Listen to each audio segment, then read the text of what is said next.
Yo, yo, yo, what's going on, you guys? This is your favorite video game podcast. This is your host, Brandon. And this is Blake. And we're coming at you with the 71st episode here. And we got some pretty good topics lined up for you guys here. We're going to go down memory lane, if you will. Yeah, we're going to talk about some topics today. I mean, I feel like recently we've just been bringing a lot of games to the show.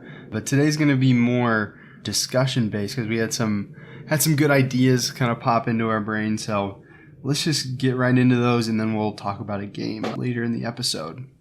But this topic kind of came about just because I discovered a new way to use my Steam Deck. And I think we'll talk about that later. But I just thought it would be a good time to talk about our thoughts and the history of dedicated handhelds and peripherals that are kind of associated with different consoles.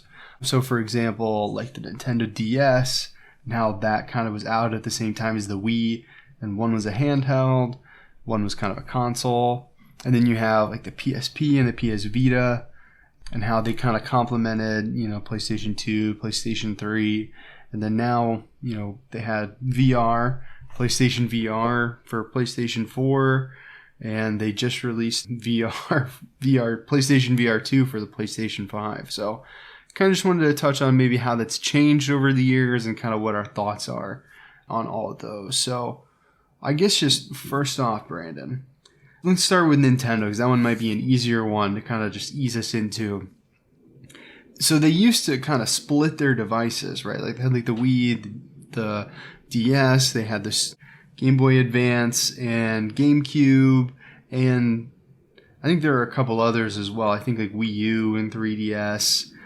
And I think the 3DS actually went all the way up into the Switch, and that kind of, was kind of the end of that. And I guess they had the SNES and the Game Boy as well, all the way back when. But they kind of ended that, and instead of having two different devices, they kind of merged them together with the Switch.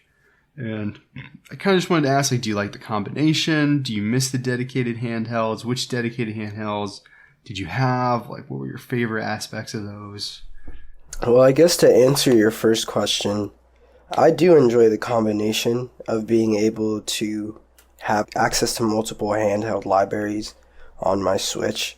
It's just seamless to be able to go from an SNES game to a Nintendo 64 game. Mm-hmm. It's something I never thought possible. And I used to, have a GameCube. I used to have a DS. I used to have a little Game Boy Advance. Mm-hmm. And it would have been nice to be able to still hold on to my libraries from all of those consoles. And it seems like, not yet, but it seems like the Switch will become a successful port for all of those libraries. And I kind of like a hub. Yeah, and I'm comfortable with that medium of using my Switch to simulate these games. But I will say there's definitely something to just bringing out the good old 3DS, which I have charging behind me, because I want you to show me how to purchase those games. Yeah, we'll talk about that in a sec. But by the time this episode comes out, the 3DS eShop is going to be closed. Yep. And I think we're going to cover just a couple of those games just as an homage, but yeah, there's definitely something to being on the native, instrument, for lack of a better word, that this game was designed to run on. Yeah, right? Absolutely. Especially with the DS, there's a lot of intentionality there because there's two screens and a lot of other. I think it's very unique because it has two screens. Anything from old PC games of the 90s to the PlayStation 5, a lot of them are only developed for one screen. So it has some charm and some uniqueness. For sure. And the developers know that, right? And they kind of add things to these games to embellish that fact. Some of my favorite memories on my 3DS are those features on those games. For example, I think about Pokemon Heart Gold and having the Pokéetch. Can't remember exactly what it was called, but you can see on the bottom. I think it was something like that. You can see on the bottom different features, just having that second screen and then, playing the game and, its full effect on the top screen. It's just something that's hard to, like, fully appreciate on the Switch when it's being, like, kind of, they're trying to simulate that, but they can never truly make you feel that experience. You know what I mean? Like, yeah, absolutely. I played that experience on, what it was meant to be played on. And then, it'll never be the same on the Switch, but it's still really, really nice to have access to. Yeah. Heart Gold and Soul Silver, that's an interesting one, because it was originally designed for the Game Boy Color, which also had one screen. And I actually, I have a Game Boy Color and I have the actual cartridge, and I picked it up the other day because I had to replace the battery inside of the cartridge, but I played it a little bit. And I just thought it was so interesting going back because I was also kind of playing Heart Gold at the time. And with the DS version, all the menus and the map and all of that is really, located on the bottom screen now. Whereas before it was kind of a complex menu system. You have to hit the start, go into your bag, hit the map, and then you can see the map. Whereas it's also easier because you can just kind of touch the bottom screen, and find the iconography that it's associated with the map. And it kind of makes the gameplay more seamless, but it also kind of just adds to the immersion because it feels better, like it feels more adapted. And I guess, going right to another Pokemon game, just as an example, we have, the Diamond and Pearl remakes and the original Diamond and Pearl games, which were on the DS. And I think we both really appreciated both of those. How do you think that they adapted that second screen to the Switch? Like, now that we've had it for a while, we've kind of, had some time to think about it, let it settle in. How do you feel about that? It's a good question, because when I was explaining the Heart Gold and Soul Silver and how it's not the same if it were to be simulated on the Switch, that's kind of what I had in mind was the Diamond and Pearl remakes, right? Because they were trying to simulate that feeling of having those two screens, and they did do a good job of making it seamless, and the quality of life didn't really feel, it wasn't bad, so to say. They got the job done, but I think if you had never played the originals, I think it would feel weird holding down a bumper to pull up like a whole nother set of menus when you can hit Y and there's already a set of menus. Right. Because it kind of almost looks like when you adapt it to the Switch, instead of it being the touchscreen, which I guess the Switch is a touchscreen, you can't tap it. But it kind of just feels, I don't know, it just feels different. It doesn't necessarily feel connected. Yeah, and that's also a really good point to highlight is if you come into that experience of the remake, a lot of things kind of make, sense, so to say, because it was truly, the creators were trying to encapsulate that emotion that we got playing through the Sinnoh region the first time. And there were a lot of homages to the Sinnoh region and playing it on that DS experience.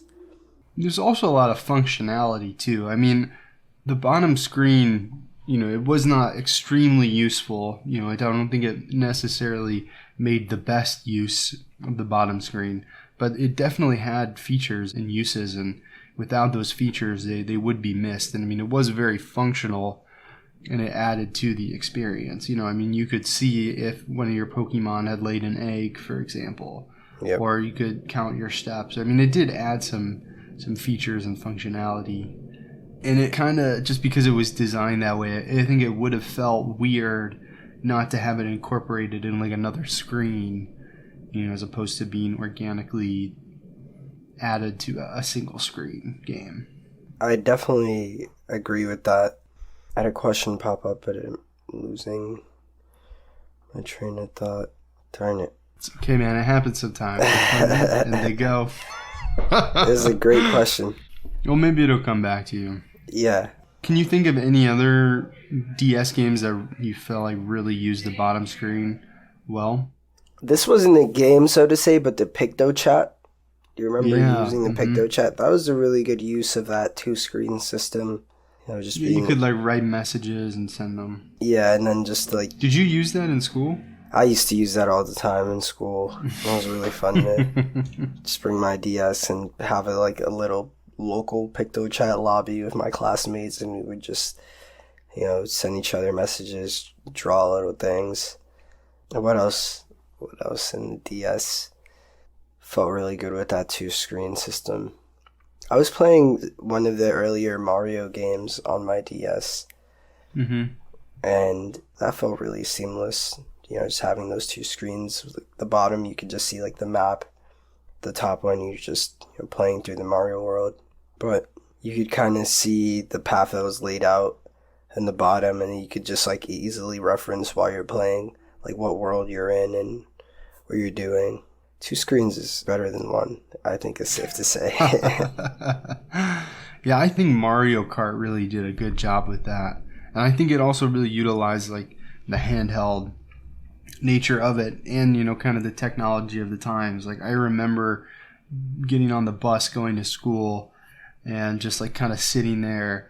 And I had a friend that was on the same bus route as us, and kind of open up our DSs, and we'd just be able to, even if only one of us had the cartridge, we'd both be able to play multiplayer Mario Kart. And on the top was Mario Kart, and on the bottom screen was the map. And it really made the map very readable, as opposed to just kind of just being a translucent map on the side, which a lot of Mario Karts have.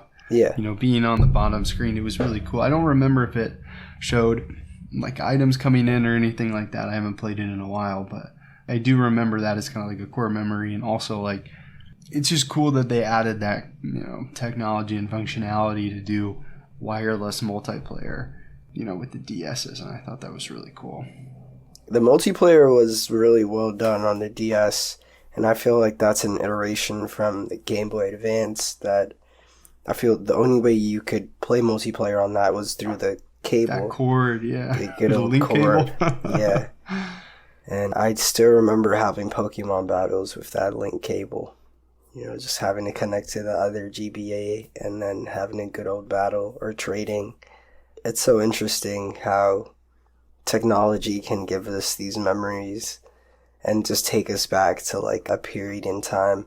Yeah. The other day at work, this reminds me, someone was telling me, they were oh, I was waiting to print a label, and the UPS guy was oh, we have to wait for you to dial up or to dial in or something like that. And I was I didn't get the reference. 'Cause I was wait, to dial in? What is he talking about? But apparently that's something that you used to have to do in order to get internet access, right? You had to I remember this. I had dial-up. Some of my first memories of the internet are on dial-up. So essentially, it's a cable, but it was your telephone cable.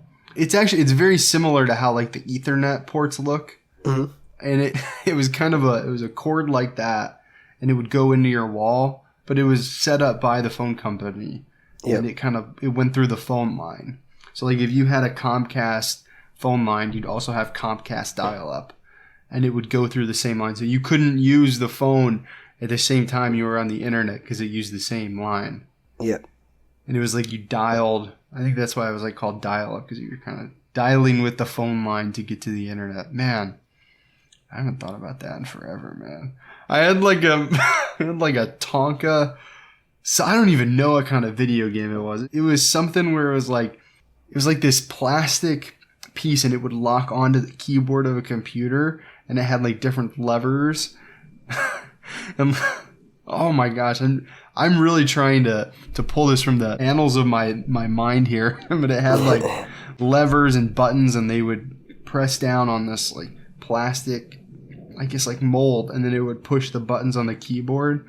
Yeah. And I think there was some kind of online thing to it as well. That's really good design. Oh my gosh. I'm thinking. Let me see if I can find this. When you say that, I hear an accessory for a game, a racing game or something. But it seems they were able to integrate with just your regular keyboard, which is really fascinating. I'm curious to see how that looked. Ooh, I don't know if I'll be able to find this. This might be. Oh my gosh, it's Diggin' Rigs, Tonka Diggin' Rigs? No way, that's it, right? Let's see. Yep, I see it. Oh my gosh, it's it. It had it had a steering wheel. Oh my gosh, I see like the strap, and it like you had to like strap it to the keyboard. Oh man. Apparently you can still buy it. I could still buy it. That's hilarious. I love this thing. This is the game that I associate with that era. Wow, I haven't thought about this in years. Anyways. Now that we're in the future, how do you feel that the Switch has kind of, revolutionized this? Because the Switch was the first time they didn't have dedicated handheld and a system, and they kind of combined the two. And I think, for me personally, I absolutely love being able to play something on my TV and then take it right out of the dock and play it on the couch or in bed. And, the functionality that it can be a handheld, but it can also be your console. I guess, which one do you think it has like the energy of a console more or the energy of a handheld more? And I guess, how do you feel that's kind of changed your view on it? Man, you really got some good questions today, Blake. I think it's, in its effort to do the two things, to be that console that can be on the big screen or to be that handheld that you can take with you to work or wherever you're going, it's kind of lost a bit of that like native, I want to say like, I'm thinking about Pokemon Coliseum, right, on the GameCube. That was such a good experience, and I had to play it on the big screen. There was no choice, right? But it could just be the lack of choice that made me enjoy that game so much. But it was really good, and I can't think that I would have enjoyed that as much if it were also, if I had the access to like handheld that game. Do you get what I'm trying to say? I feel like I do get what you're trying to say. This like just because you couldn't play it in handheld, it made it a much grander experience. Exactly, and like it wasn't an experience designed for that specific console. And I feel like on the Switch, it's great that I can use it for both things, but I find myself leaning more towards the handheld side of the Switch. Well, that's funny. I do as well. I play most of my things handheld. And that could just be me. There might be other Switch users that, are on the opposite side, or they really don't see the difference. They play it both, just as much. I think there's the whole spectrum of Switch players. From everybody that I've talked to in my life, everybody's different with it. Yeah, but I'm thinking about what are some new Switch titles, like Breath of the Wild. Could Breath of the Wild have been a better game if there were a Nintendo hardware station, let's say something that competes with like the PS5, right? But for Nintendo, what could we have, right? As far as Nintendo titles. Well, what if it was up to you, Brandon, and you could pick either we have like a more powerful Nintendo console that can compete with the PS5 and the Xbox Series S, and like it would run Breath of the Wild, and we get better games, that could, or more maybe not better games, but games that looked better, or more graphically intensive. Or, we have the Switch. You gotta kill one. You can only have one. Which one would you pick? I'm gonna go with the Switch. It's earned its place in the market, and no one is making the Switch move. I mean, the Steam Deck is giving the Switch a good run for its money, but the Steam Deck I don't think would have existed without the Switch. That's interesting. Why do you think that? It really kind of, when I have it, I have it in my hands, right? And I kind of just feel like it made it better. But the Switch came out like 5 years ago. Yep. And there has been no iteration. And it was the first one to kind of do what it did. It's kind of the middle ground between a console and a handheld. I said it when I first got my hands on the Steam Deck. It just feels so much better in your hands. And, it doesn't necessarily have exclusives. It can run anything on the Steam store, which is probably the biggest library, arguably. So I guess it does have exclusives, but I can't put it in my pocket. It is kind of a dedicated handheld, but it's kind of meant for you in your home. I wouldn't necessarily take my Steam Deck out on the bus. And, I guess that's something that also the Switch, you can't put the Switch in your pocket either.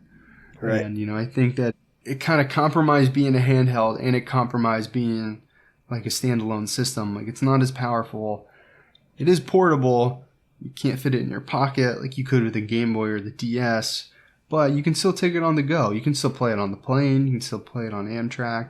You could play it on like the bus or in the back of a car, but you have to kind of have like a case or, I mean, most of the time, kids have bags. I mean, it's not uncommon, just because everybody goes to school.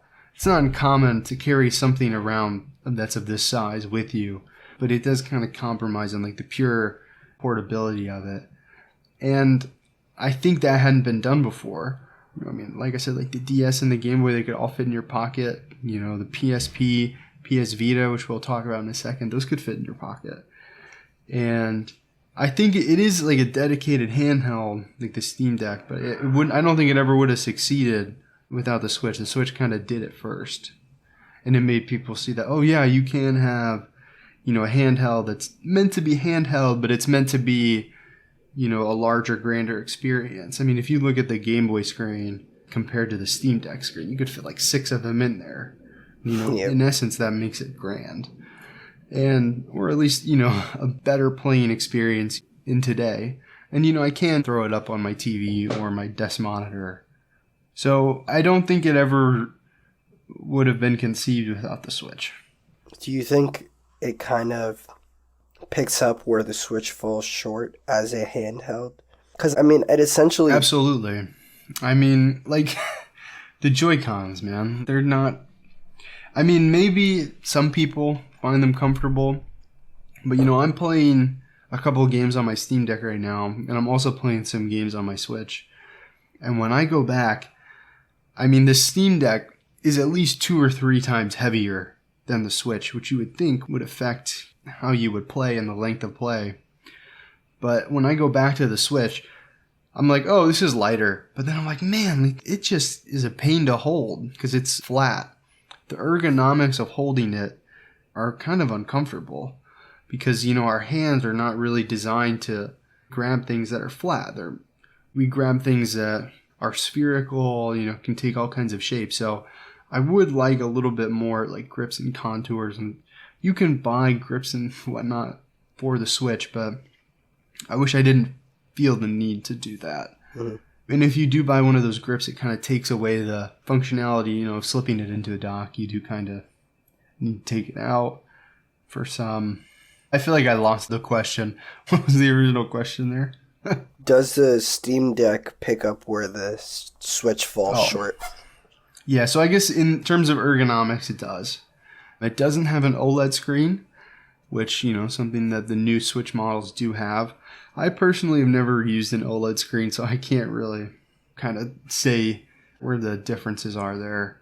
But I mean, Brandon, do you want to speak to that at all? Do you think that the OLED is that much better? I mean, I guess you've kind of said that you think it is. Then the Steam Deck? Or no, just like the normal Switch screen. Like, do you think the OLED's a huge step up? Yeah, it definitely, I mean, I wouldn't say it's a huge step up, but it's a noticeable difference. I definitely, as a person who still has both Switches and can still see them side by side. Yeah, I still sometimes like look at what my little sister's playing and just like go through the Switch, see what's in the library, my old library. I'm looking at both of the screens. I can tell that the OLED is, maybe 1.5 times larger. Okay, so it is a bit bigger too. Yeah, but it still has that same feel of like that slimness and... Yeah, I do kind of like the slimness to it, but now that I also have like another option, it's not as comfortable. But the novelty of it being slim is cool. It's never been comfortable for me, honestly. Just the overall, like, how slim the Switch is. Like, when I'm playing it for a while, I'm just like, it kind of just feels weird. That's why sometimes I'll mainly, even if I'm at home, I'll use my case to, like, hold it because it's just like... Oh, that's crazy to me. He's holding up his, like, travel case right now. I mean, like, he has big hands, so I guess, like, that makes sense that you would... keep it. Oh man, that's nuts. I'm sorry. I think that's a psycho move, Brandon. Really? Just play them? I mean, yeah, it's, No, hey, if it's more comfortable for you. Yeah, no, exactly. I mean, like, truly. I mean, like, the Switch it's only a couple inches thick. It's really not comfortable to hold if you have big hands. Long term, I feel like, it's never really an issue if you're playing for, 20, 30 minutes. But if you're sitting there for an hour, 2 hours, you definitely start some of to those longer notice it. play sessions. Yeah, That's why they have that functionality, I feel like, of being able to just sit it up and you can like take off the dock. Like when I'm using the Joy-Cons, it feels totally fine. It's just like easier to grip, but when it's something about holding the Switch flat, like this wide thing, yeah, it just throws me off a little bit. I don't know. Could just be a me thing.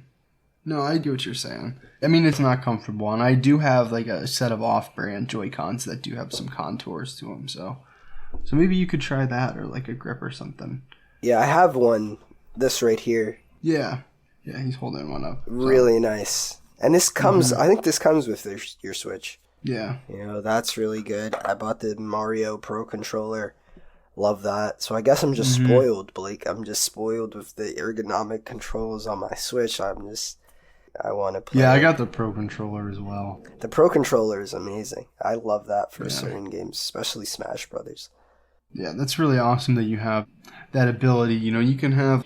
I think it's a nice option, too, because, I mean, although the Joy-Cons are really tiny, they turn into 2 controllers. Yeah. So if you are all of a sudden... I feel like in the videos and like in the ads for the Switch, they were like, oh, take the Joy-Cons off and you and 2 other people can play. And they kind of make it like a very cinematic event in the trailers. But I have actually done that. I think I was on a plane with my girlfriend and I think we played some Mario Kart. And maybe I'm misremembering that. But I definitely have done it in, a public space where it's like, oh, I was just playing. Oh, the 2 of us can play right now. And, just take the Joy-Cons off. Like, I do like that. I was also on a plane. They had, like, one of those ledges for your phones. Or, like, an iPad, like, that's, like, in front of your face. I set my Switch on the ledge, and I had, like, my hands in my lap with my Joy-Cons. So that is cool that you have that kind of functionality to where the screen can be separated from the controls. I do like that. That does feel really nice. It feels like a little monitor. Yeah, it makes it a little adaptable. Yep. And I feel like that's what they were going for, the Switch. Like, the intention was really, like, a console that you could play in many different ways. And then take with you, even if it can't fit in your pocket, that you can take with you anywhere. Yep. All right. Well, let me ask you this, and then we'll move on to another system and other handhelds. If you had to pick, what's your definitive take? Do you want the Switch again, or do you want a console and a dedicated handheld? I think... I've pretty much made up my mind, so I'll go first. I do miss the dedicated handhelds, but, I think that other companies are doing it and filling in those holes. There's a company called Playdate, which is making, a little handheld device that has like a crank on it. Obviously, Valve is making the Steam Deck. I think that Nintendo really hit something with the Switch, and I think that I wouldn't like to go back to having, a dedicated handheld and a console system. I think I'd prefer for it to be, maybe a more powerful version of the Switch. Now, what it's called, if it's a Switch 2 or if they keep the Switch name and however Nintendo names it, I think I would like to see the kind of Switch idea move forward. I'm thinking, I thought about it, and it would be nice to have, and this, I could be giving Nintendo a free game right here, but they could have like a Nintendo dock station, right? Like a bigger, think of like a PS5, but for Nintendo. And then an accessory that you can buy that is kind of like the Switch that you can then add. You can kind of like put onto your dock, if you will, your bigger console, combine the two. So are you saying like you have Switch like as it exists today, and then your dock has computing power? So when you put it into the dock, it has more... Maybe it has its own GPU in the dock, or maybe its own SSD or whatever, and it becomes something different when you put it into the dock. Yeah, they combine to become a more powerful console that you can then, do remote play from, but for Nintendo titles. And then you could just have your powerful, Nintendo console that runs on a screen. Now, if they did that, do you think they would have titles that released just for it in handheld, just in docked mode? Or would it be, you can play it docked mode and you can play it handheld, but it's a compromised experience when you're playing it in handheld? Or can you think of another way? I would say the latter. I definitely would say it would be in their best interest to make titles just for that more intense computing power. Be able to like make some Nintendo titles that, you know, I feel could become classics, right? If they really use some more power, they could probably tell a better story, have some more features in the games. It'd be really fun. Let me ask you this, because I kind of feel like they already do that with what they have. You know, I think Breath of the Wild is one of the best games that's been made in a while. We can keep it simple.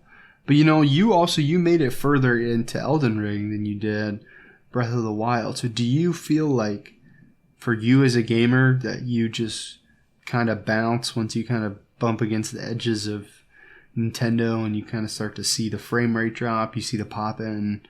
Do you feel like you bounce because of those kind of issues? I wouldn't say it's because of those kind of issues. I feel like it just kind of is not my preferred medium to play. Like, I would prefer to play on a bigger screen. I just don't have, you know, the time to do so.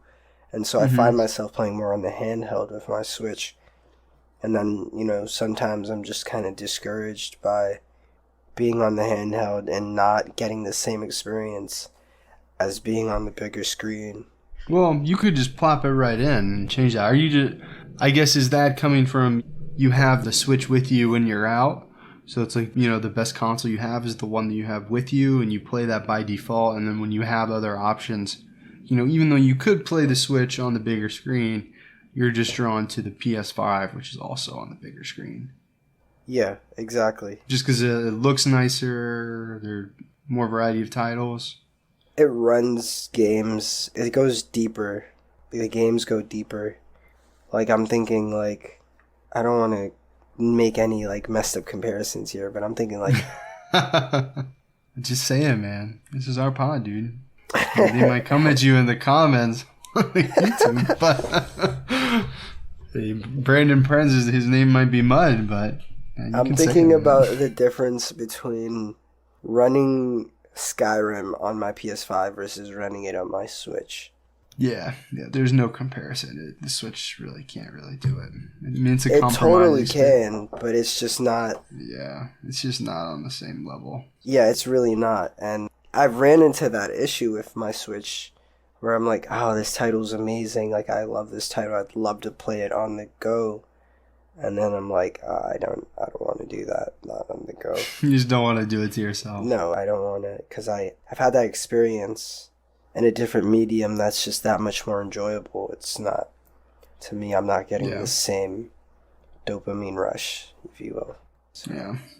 Well, you know, it's interesting because just on this, the handheld, it has a different resolution than when it's on in docked mode. So when the Switch, when it's in handheld, it's in 720p. So it does have less, it does have less fidelity. Is that with the 720p? That's fidelity, right?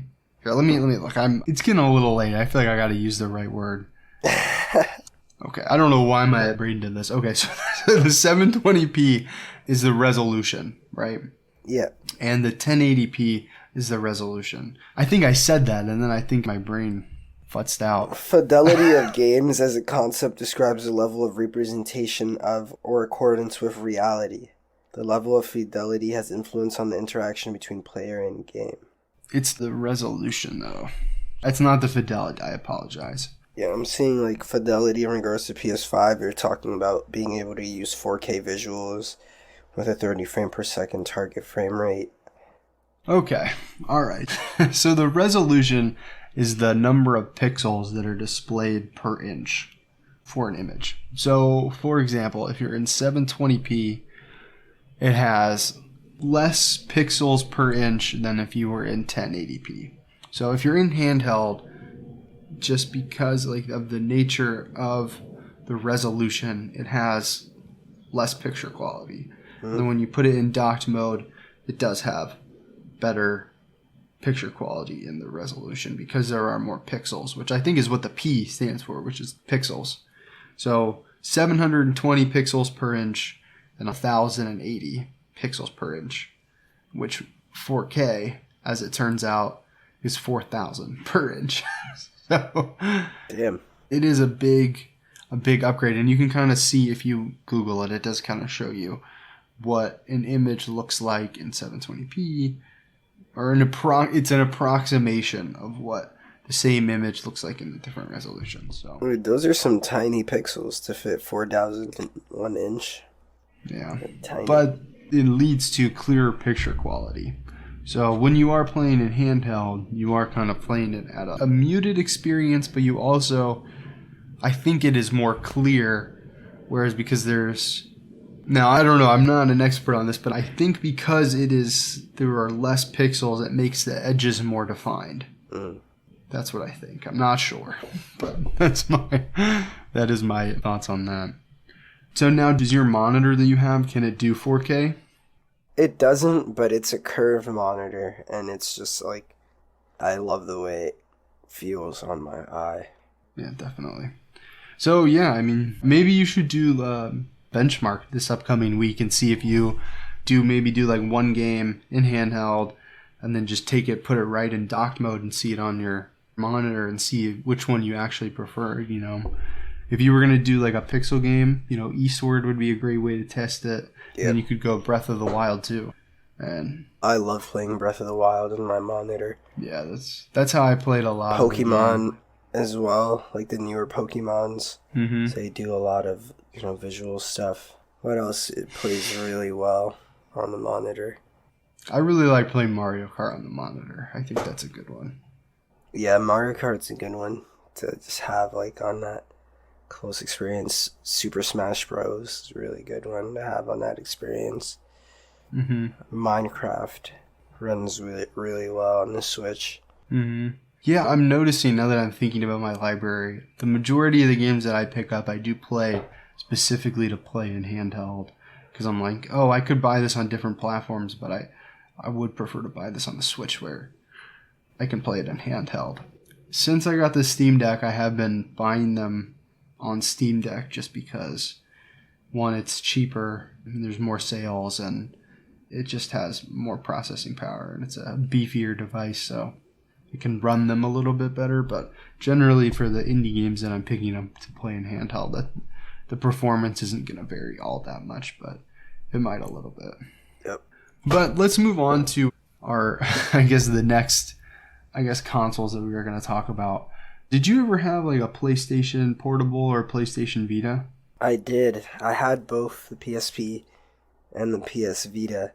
Funny story about my PS Vita. I used to take that to elementary school, and one time it got stolen. And oh no! It's actually a really funny story of how I got it back. But you did get it back? Yeah, I was just a really smart kid. Basically, I figured out who had stolen it. Someone in the class told me, like, oh, I kind of saw them put something in their bag and then I basically just like, everyone was gathered around me. They were like, kind of like, oh, why are you so upset? Like, I was like, yeah, I lost my PS Vita, but it's alright because my mom has a locator on it and she can find exactly where the PS Vita is at. And the people who stole it were kind of scared and they gave it back to me at school the next day.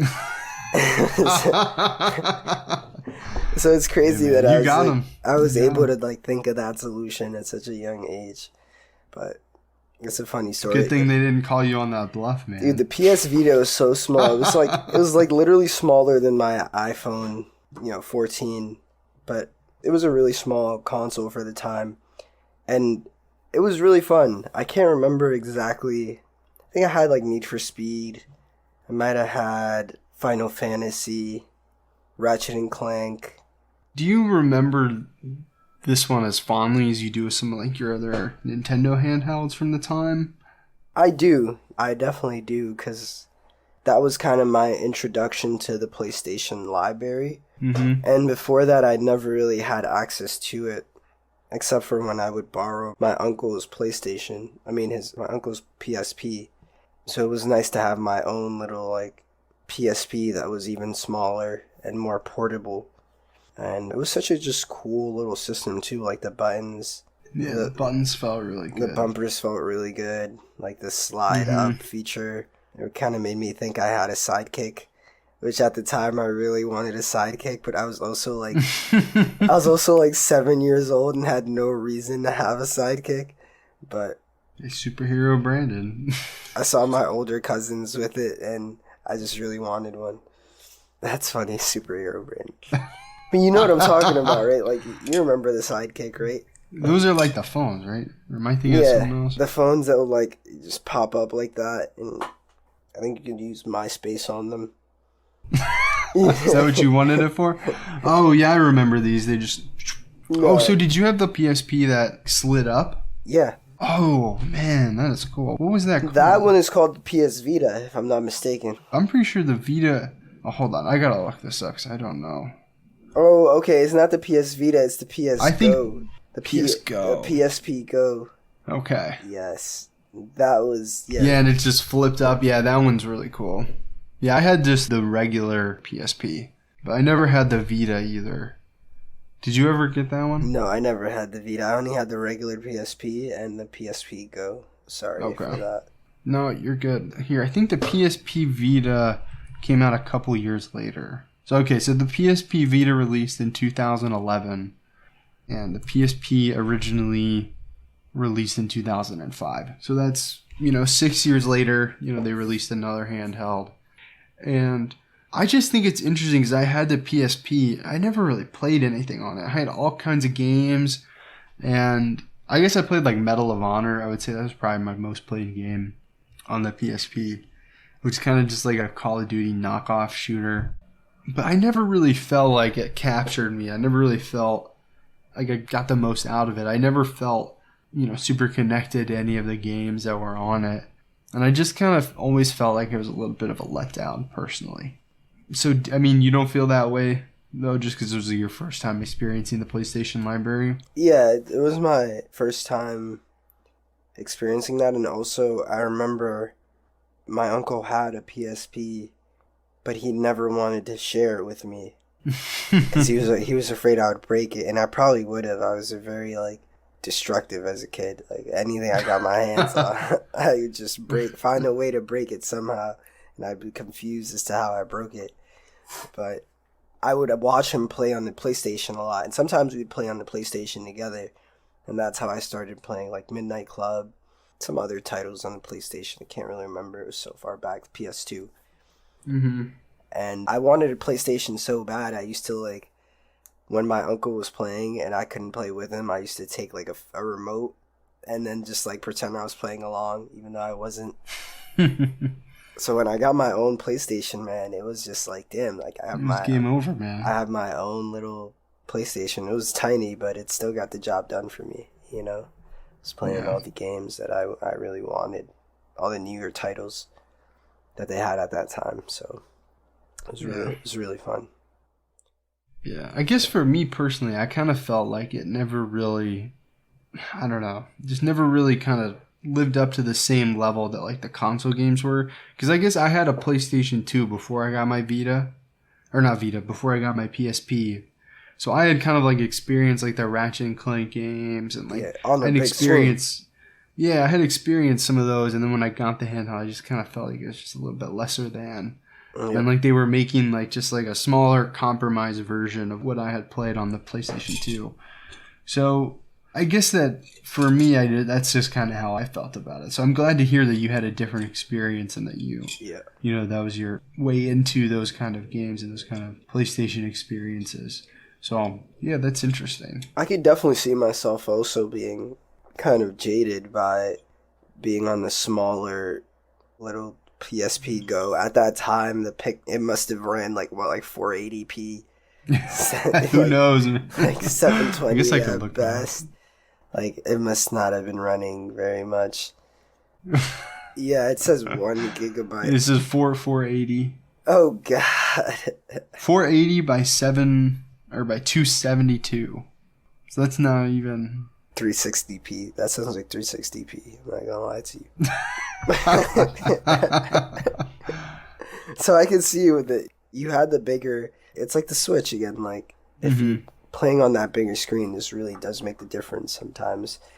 A game back to the Switch, and I hate doing that because now we're on the PSP. But hey, that's okay, man. Animal Crossing is one of those titles where I feel that difference. I'm like, damn, this game is so much nicer on the big screen. And And I could definitely see that for like a Ratchet and Clank or a Need for Speed, even like Need for Speed Hot Pursuit on the big screen versus my PSP Go. It's unmatched, you know. Yeah. The audio was something that I actually do remember just being like, damn, this is bad. I need a headphone. The speakers on them were like terrible. I had to use like headphones. I actually don't know if I remember that, but yeah, I was just like, no, because I would spend hours on that thing. So, you know, eventually I'd be like, damn, I need some headphones. yeah, I think they sell the headphones where it's like you just had like they were like circles and they kind of like went over your ears. Do you remember those? I don't. Oh man, those. Here, let me see if I can pull up a picture of these. Was it specifically for the Go? It was for the PSP. Cause man, I think they were kind of like earbuds, right? I did find a picture of them, but yeah, they're kind of like earbuds, but oh man. Oh, are they the white in-ear ones? Yeah, they're not in ear. They're kind of like earbuds, but they go like over the ear. I feel like I'm not describing them very well, but they were like very circular, and they kind of have like, you know how in like the early Beats by Dr. Dre, they had like the thing that went over the ear, that like piece of silicone. You know what I'm talking about? Yeah, they kind of like the active ones or whatever. Yeah, it kind of like was like that active silicone band, but then it was just like a. Well, I found them. Like a circular like headset headphone. cast. Just, was it a headset? Like, did it have a mic too? I think it did have a mic, but there wasn't like the thing that goes over your head, like the modern headset. I see one, and it has like a pretty bulky unit too. Like it wasn't it wasn't small. It's actually a little. I'm looking at it, I'm like, damn, that looks a little much. I mean, it looks like I'm wearing an audit, like, you know, my hearing is bad or something. It does kind of look like kind of bad. But I guess, yeah, I mean, I enjoyed them for what they were, but I always felt more connected to the Nintendo handhelds. I felt like there was a little bit more, you know, intentionality with the games just because of like the two screens and whatnot. But, you know, there's also, or I guess before we move on, would you want PlayStation to make another handheld today? Because, you know, they've made kind of other peripherals like, you know, the PlayStation VR, PlayStation VR 2. Would you prefer, if it came down to it, to get a PlayStation VR or a PlayStation handheld? If it came down to it, I would prefer a company like Sony to go further into the VR space. But I do see the market could use a handheld version of a PS5, right? Like a competitor to a Steam Deck for a PlayStation library. That would be, I feel like it could work. There's potential there. Well, Brandon, I guess I'll say this. I guess foreshadowing for our next topic. But I can play my entire PlayStation library on my Steam Deck via remote play. Damn. So I guess we could talk about it now. But but that puts it into perspective, man. Yeah, I mean, it did take me, I followed a guide. I got, you know, the remote play streaming set up on my Steam Deck. It took like 30 minutes. I did have to put some Python code into my terminal, and that's awesome. I think I know what it was doing. I'm a little bit lost conceptually. Did you just pull the script from like GitHub or something? Yeah, there was a guide. It wasn't on GitHub. It was pretty simple. I mean, it was only like 3 lines of code, and I'm pretty sure I know what they were doing, but I guess we can save it for maybe off the pod, not to get too in the nitty gritty. But then I was able to I needed to do that in order to help this program boot, like the PlayStation Remote Play. And I think what it was doing is I think it was kind of signing me in to Remote Play via like a browser. And I think that script is running to do that every time I boot it up. But I could be wrong. So now, like, if I want to, I can just kind of load up this app. And as long as I'm on the same network, I can play my PlayStation 5 in handheld. And I was playing PlayStation 4 game last night via this remote play, which was... Actually, I was playing a really like high-intensity one. I was playing Black Ops Zombies, or Call of Duty Black Ops Zombies Cold War, which was the newest zombies. Yep. And, you know, you really kind of do have to be... Let's say if there was some stuttering or if I lost connection, it would be the end of that. And I didn't have any kind of latency. I mean, I do have good Wi-Fi, so it truly was not a compromised experience whatsoever, you know, playing in remote play. And, you can also do remote play on your phone as well. So I guess, the need for the handheld, I don't necessarily think is there. And, with the Vita and the PSP, I mean, me personally, I felt like it never really lived up to it. But now, via, this remote play, I can play it on my phone or play it on my Steam Deck. And it's essentially the game. I even tried one where I have the physical disc in the PS5, and it was able to load that as well. That's awesome. So I guess now with that in mind, do you think that they should make a handheld, or do you think they should continue on with the peripherals with the VR? I think they should continue with the remote play.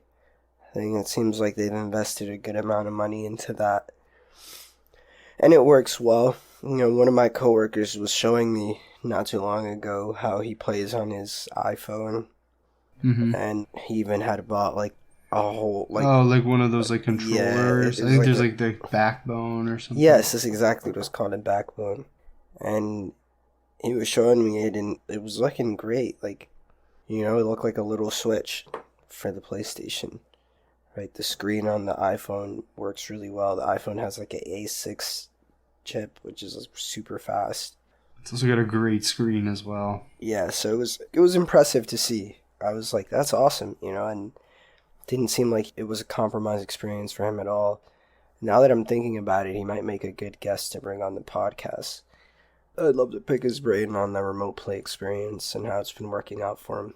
But he was right. He was recommending it to me, and I was impressed, but I was also like, I'd rather play my PS5 back at home. Not gonna lie, like it's just nothing beats that experience. And I feel like I'm kind of biased too. I've always been a console gamer to the point where I've thought about going to like PC, and I've stuck to the console. There's just a pull factor there, as far as like my friends and just what I'm used to. But it would make more sense to switch to the PC. Honestly, when I think about money, when I think about access to titles, graphics even, probably pull some better graphics with a good graphics card. The monitor I already have. The PS5 does a really good job on that front. It does. I was going to say, I do have a backbone if you want to borrow it. We can do a whole episode on remote play if you'd like. I guess maybe for another time. Yeah, it's a good idea. But so I guess before we, kind of either move on to our next topic or end it up today, how do you feel about the price of the PlayStation VR? And, we're both of us, we're really interested in checking out VR, but there's still that huge, price barrier for us to get into it. How do you feel about the new PlayStation VR console? It's $50 more than the PlayStation 5 to get the PlayStation VR 2 headset. So $550. But in order to run it, you have to have the PS5 as well. So that's like $1,050 investment, to be able to play these PlayStation VR 2 titles. How does that make you feel? Is that like a good value proposition for you? The MetaQuest is only like $400. You don't have to be tethered to the console, which in order to run PlayStation VR 2, you have to have one cord from the headset to the PS5.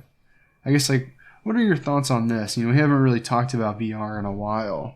Yeah, it's a new technology. It's still finding its way into the market, and it's finding its place within the consumer space. And I mean, I think it's slowly but surely earning it. A lot of people are to the point where a lot of people are even afraid of the VR and, just the power. Hey man, I've tried it. There's nothing to be afraid of. The power that it has to just encapsulate you in that space. I can see it being a lot more difficult. Let's not get ahead of ourselves. It's okay. To step away from an experience because I'm all the way into. I'm just thinking about, I would use it for just watching anime. And in that headset, that'd be so cool to just be playing my PlayStation, but I have it right here. And I don't know, I think it'd be a really, really cool experience. Is it worth the money? 9 times out of 10, I feel like it's not, right? Because it probably costs $50 to put the thing together, but You know, that's just what it is. But I can see myself doing it eventually, getting into the PS stuff, and it seems like they're making a lot of good progress. I was just looking at the VR2 right now and just seeing how a controller is shaped. It looks very ergonomic, looks very futuristic. The headset seems pretty simple to use compared to other VR headsets that I've seen in the past. It's exciting. I might look into that for being like a Christmas present for myself this coming year. You know, it's a big expense, but could definitely be worth it. So do you feel like Sony's done enough to sell you on it? Because, I mean, for me, I feel like I haven't really seen enough. I feel like I haven't seen that big reason to get it. Do you feel that way? They have not done anything to sell me on it, per se. I haven't seen much marketing for it. Yeah. Not that I need marketing to buy something. But I also, you know, it's a new technology, so I feel like there needs to be a pull to get on that new technology. And typically within the gaming industry, it's like, oh, there's this new title, Elden Ring 2, right? Like, it's only going to be on PS. It's only going to be on PSVR. PSVR 2? Oh my gosh, could you imagine? It's coming out this November, you know? I'm like, exactly. I'm like, I guess, I text Blake. I'm like, I guess we need a VR headset now. Like, that hasn't happened yet, but... Yeah, I think there is one single game that's a PlayStation VR 2 exclusive. I think that's like Horizon Call of the Mountain. And the reviews have been very mid. I think about this anime I watched once called Sword Art Online. Yeah. Have you ever seen that one, Blake? Sword Art Online. I have not. Is there a manga too? There is a manga. It's really good. If there's an anime, there's a manga because they have to be... They also have... They take the stories from the books. PSP game. But Sword Art Online is based on that. It's a VR, but it goes too far. Where people get stuck in this VR world and they can never get out unless they like are the absolute winner.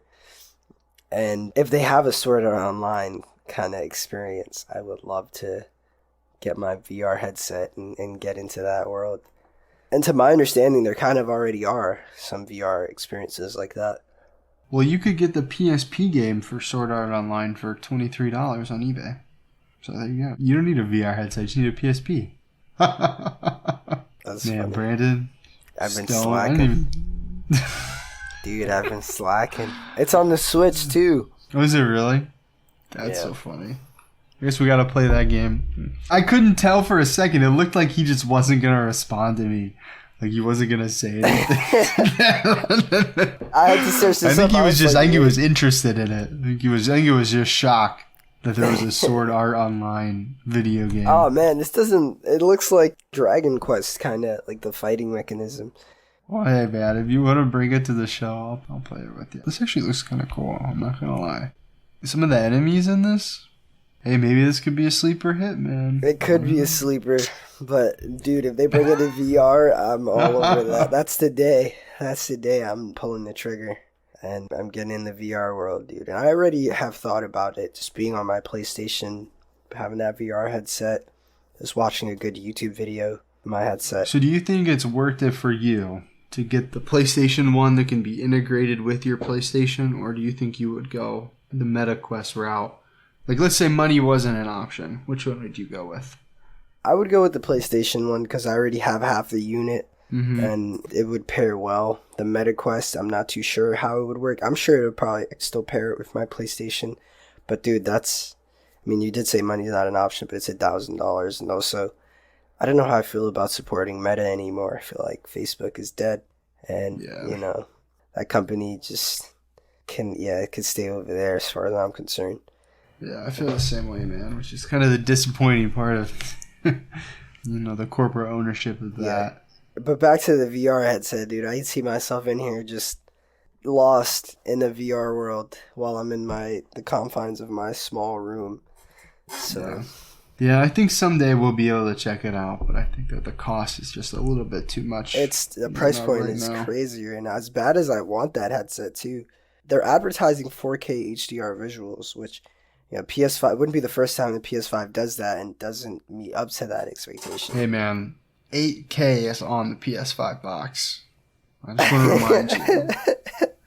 8K. It says 8K on the box. What does that even mean, bro? I don't know, but it's on the box, man. That's how much money that PlayStation promises to take from you with that one console. 8K. Well, Brandon, would you like to end it up, or would you like to talk about a video game? Take a break and talk about a video game, or we can end it up. This is actually, before we did say we were going to talk about a video game, but this has been, about as long as a normal episode. Would you like to end it up? I'm cool either way. I think we should just save those games and just end it up right here. I think we got some good topics here. I think so about as some well. Good stuff. So you'll have to hear our next episode where we'll talk about a video game. Tune into episode 72, divisible by a lot of numbers.